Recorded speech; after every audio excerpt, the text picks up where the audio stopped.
नमस्कार। आज हम एक बहुत ही गहरे और दिलचस्प सफर पर निकलने वाले हैं। वो सफर जो आत्मा करती है। हम जानेंगे कि हिंदू धर्म ग्रंथ इस बारे में क्या कहते हैं, बिल्कुल शुरू से लेकर आखिर तक। मौत के बाद आखिर होता क्या है?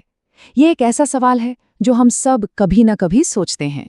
और जानते हैं, हिंदू ग्रंथों में इसका जवाब बहुत विस्तार से दिया गया है। ये कोई अंत नहीं, बल्कि एक बहुत बड़ी, एक महाकाव्य जैसी यात्रा की शुरुआत है। तो ठीक है, चलिए इस सफर को समझते हैं। हम इसे 5 हिस्सों में देखेंगे। पहले आत्मा का स्वभाव क्या है, फिर कर्म और पुनर्जन्म का चक्र कैसे काम करता है, इसके बाद मृत्यु के ठीक बाद क्या होता है, फिर स्वर्ग और नरक का अनुभव कैसा होता है, और आखिर में मोक्ष यानी इस चक्र से परम मुक्ति। चलिए शुरू करते हैं पहले हिस्से से। इस पूरी कहानी का जो नायक है यानी आत्मा, जिसे आत्मन भी कहते हैं, पहले उसे समझते हैं। तो ये आत्मा या आत्मन है क्या चीज? देखिए, उपनिषदों के मुताबिक ये हमारा वो असली स्व है जो कभी नहीं बदलता, कभी नष्ट नहीं होता। ये वो चेतना है जो शरीर के खत्म होने के बाद भी बनी रहती है। और इस बात को भगवद गीता का ये श्लोक कितनी खूबसूरती से बताता है कि आत्मा न जन्म लेती है न मरती है। शरीर के खत्म होने पर भी वो खत्म नहीं होती। बस यही एक विचार इस पूरी यात्रा का आधार है। तो अगर आत्मा अमर है तो वो करती क्या है? यहीं से हम दूसरे चरण में आते हैं, कर्म और पुनर्जन्म का वो विशाल चक्र जिसे संसार कहते हैं। संसार को समझने के लिए सबसे आसान तरीका है कपड़े बदलने वाली बात। जैसे हम पुराने कपड़े उतारकर नए पहन लेते हैं, वैसे ही आत्मा एक शरीर छोड़कर दूसरा धारण कर लेती है। जन्म, मृत्यु, फिर जन्म, ये जो अंतहीन चक्र है, यही है संसार। और ये चक्र कितना बड़ा है, इसका अंदाजा लगाइए। पद्म पुराण के हिसाब से आत्मा 84 लाख अलग अलग योनियों या प्रजातियों से गुजर सकती है। सोचिए, पेड़ पौधे, कीड़े मकोड़े, जानवर, और इन सब में मानव जीवन को सबसे कीमती माना गया है। क्यों? क्योंकि सिर्फ यहीं से इस चक्र को तोड़ने का यानी मुक्ति का रास्ता खुलता है। अब सवाल ये है कि इस यात्रा को चलाता कौन है? वो है कर्म का नियम। इसे एक तरह की कॉस्मिक बैलेंस शीट समझिए। पहला है संचित कर्म, यानी सारे पिछले जन्मों के कर्मों का टोटल अकाउंट। फिर है प्रारब्ध कर्म, ये वो हिस्सा है संचित कर्म का जिसका फल इस जीवन में मिल रहा है। और तीसरा क्रियामाण कर्म, वो नए काम जो अभी किए जा रहे हैं, जो भविष्य तय करेंगे। अच्छा, तो अब आते हैं सबसे अहम सवाल पर। जिस पल मृत्यु होती है, उस पल क्या होता है? गरुड़ पुराण में शरीर छोड़ने के ठीक बाद की यात्रा का पूरा ब्यौरा दिया गया है।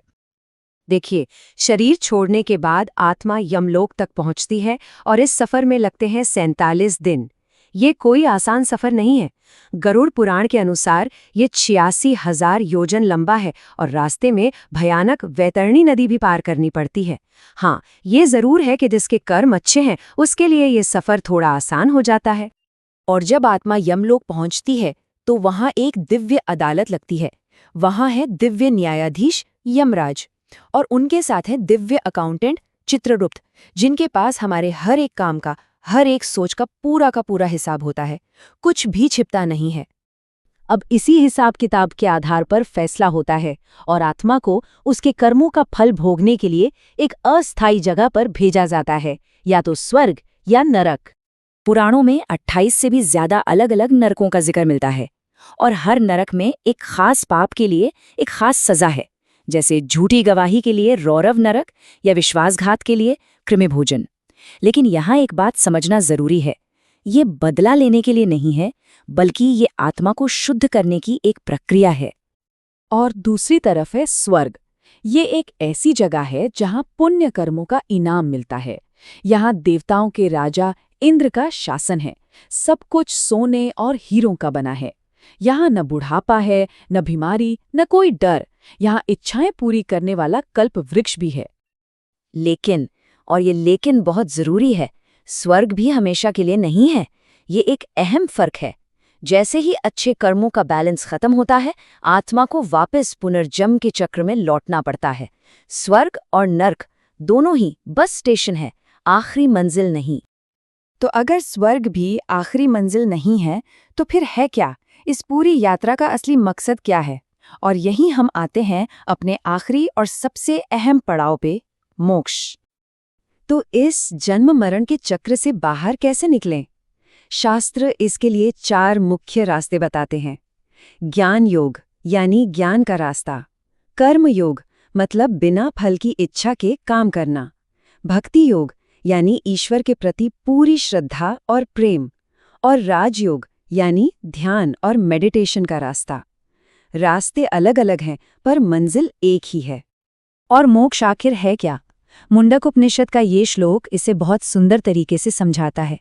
जैसे नदियां बहकर आखिर में समुद्र में मिल जाती हैं और उनका अलग नाम अलग रूप खत्म हो जाता है, ठीक वैसे ही आत्मा अपने नाम और रूप से आजाद होकर उस परम सत्ता ब्रह्म में मिल जाती है। ये एक तरह की घर वापसी है। तो कुल मिलाकर हिंदू दर्शन जीवन को सिर्फ एक जन्म की कहानी नहीं मानता, ये इसे एक बहुत बड़ी यात्रा के तौर पर देखता है, जिसके कई पड़ाव हैं और जिसका आखिरी लक्ष्य है परम स्वतंत्रता।